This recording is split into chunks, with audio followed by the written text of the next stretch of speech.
Hello friends, তোমরা কেমন আছো? আশা করছি সবাই ভালো আছো আর আমরা অনেক ভালো আছি।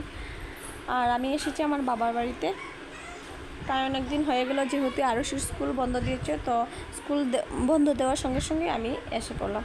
আর এখন যেহেতু আরুষি স্কুলে অ্যাডমিশন হয়েছে, তো এটা নিয়েই তো আমার হবে না, যখন স্কুলটা বন্ধ দেবে তখন আসবো, আর না হলে তো আসতে পারবো না। তো এই যে তোমাদেরকে ড্রেনটা দেখিয়ে দিলাম। আমাদের বাবার বাড়ির নিচে রাস্তা হচ্ছে, রাস্তাটা ছিল আগে কিন্তু কাঁচা রাস্তা ছিল, মানে যেতে অনেক কষ্ট হতো, মানে গাড়ি যেতে কষ্ট হতো, মানুষ হেঁটে যেতে অনেক কষ্ট হতো, স্কুলের স্টুডেন্টরাও যেতে মানে অনেক কষ্ট হতো। আর স্কুলটাও অনেক দূরে যেহেতু, তো এখান থেকে হেঁটে হেঁটে যেতে হয়। তো এই যে সরকার এখন আমাদের এখানে রাস্তাটা দিয়ে দিল ফাইনালি, অনেক দিন অপেক্ষা করার পর। এই যে এখানে বালি, পাথর, সিমেন্ট সব কিছু রেখে দিয়েছে। আর এই যে এখানে মিস্ত্রি দাদারা কাজ করছে।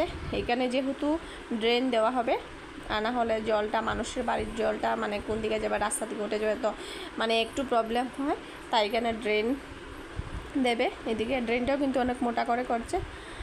তো আমাদের বাবার বাড়ির চারিপাশটা মানে তোমাদের কেমন লাগলো অবশ্যই কমেন্ট করে জানাবে। আর আমি চলে যাব আর কয়েকদিন, তো যেদিন আমি ঘরে যাব আমার শ্বশুর বাড়িতে, তো তোমাদের সঙ্গে শেয়ার করব। সবাই ভালো থেকো, সুস্থ থেকো, টাটা, বাই বাই। নেক্সট ভিডিওতে আবার আসবো।